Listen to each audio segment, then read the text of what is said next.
Ivy Taylor is the mayor of San Antonio, and at a public event recently, she outed herself as a bigot. This is a sad story, so listen to what she said about atheists. She was asked what leads to generational poverty, and here's her response. To me, it's broken people. People not being in a relationship with their creator, and therefore not being in a good relationship with their families and their communities, and not being productive members of society. Yeah, so she's blaming generational poverty on people who are insufficiently religious. You know, atheists, agnostics, just people who don't believe in any particular religion. You know, she's saying broken people, they're not in a good relationship with their creator, so they can't be in a good relationship with their family. And yeah, there's no atheists who have good relationships with their families. Like, the way that these people just fucking... It's just such casual bigotry against atheists. Imagine this was about any other group. Imagine she said it about Muslims. Imagine she said it about Jews. Imagine she said it about a different race. Well, then everybody would say, oh, you're a bigot. But with atheists, the only people that are covering this are American atheists. That's it. I haven't seen, well, to be fair, maybe there are some like local things that are covering it, but this hasn't been national news, at least not yet, at least not as of me talking to you right now when this is being recorded. So it's just so sad because there's a casual, nonchalant acceptance of anti-atheist bigotry, which is why you look at polling numbers and people say, yeah, I don't want my kid to marry an atheist. Because when people hear somebody say, oh, I'm an atheist, in their mind, they hear that person saying, I am immoral. I do not believe in right and wrong. Now, of course, that's bogus. That's not true at all. But that's what people hear, which is wild, man, because it's 2017, and that's the perception that many people have, to the point where the polls are just devastatingly sad about this. And the funniest part of it is, when you actually poll atheists and ask them their political beliefs, they're more in favor of the philosophy of Jesus than Christians are. Isn't that crazy? Like, think about that. The main argument against these atheists is that, well, you don't believe in right and wrong. That's your problem. But then when you poll them further, you find out not only do they believe in right and wrong, they have a stronger conception of right and wrong than Christians do, and they believe more in the philosophy of Jesus than Christians do. We live in a wild, wild world. Okay.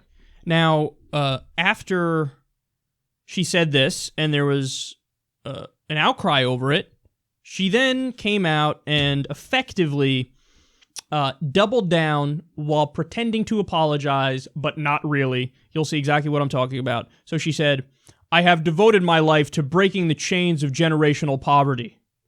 I also believe in original sin, and that was the context for my comment in the YouTube video clip. We're all broken from the richest among us to the poorest until we forge a relationship with our maker. I could have expressed myself more clearly in explaining my belief at the forum. Okay, no, the problem isn't that you insufficiently explained yourself. The problem is you explained yourself perfectly well, and what you're saying is outrageous.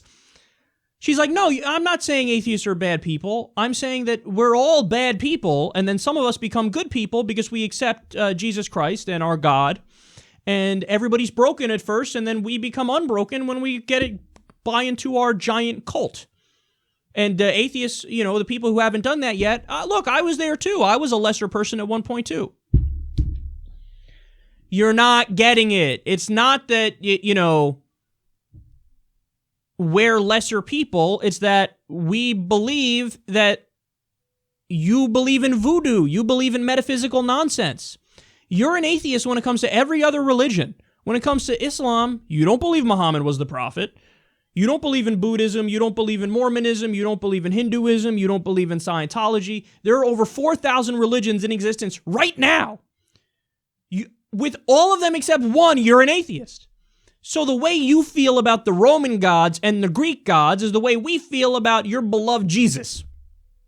So how do you not, like, you don't get this? This hasn't occurred to you? She's like, no, the problem is that, you know, we're all broken and I met my maker, but you haven't met yours, so you're just a lesser person.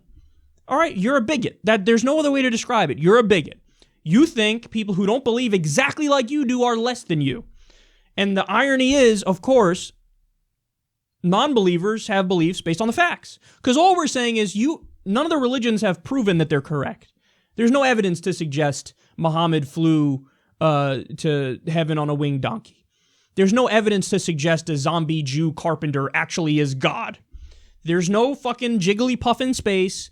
There's no wizard watching your every move. So you believe things that there's no evidence for. We don't believe in that, but somehow we're maligned in society. Like, yeah, they're immoral and they're the causes of generational poverty. What the fuck does that even mean? How do you draw that line? Well, obviously atheists don't care about their God, so they don't care about their family or anything, so they're the cause. They're just bad people, and they are the root cause of poverty. Look, man, atheists need to let people know, and there was a great letter sent from American Atheists, the head of American Atheists, to Mayor Ivy Taylor, to say, look, atheists they're your cousins, they're your aunts, they're your uncles, they're your doctor, they're your lawyer, they're your construction worker, they're the plumber, they're this, they're that. Look, we're just like everybody else. We're trying to get by, be happy, make a living, love our family, so on and so forth, and we can do without your overt bigotry putting us down as if we're the cause of all problems. Because a comment like this is much more welcome in Saudi Arabia or some outright theocracy than it is in the United States. We're equal as human beings. Everybody should have equal rights, should be viewed equally under the law. Now, in terms of who's correct, that's a much different story. And on that front, we happen to be correct and you happen to be wrong, and comically so.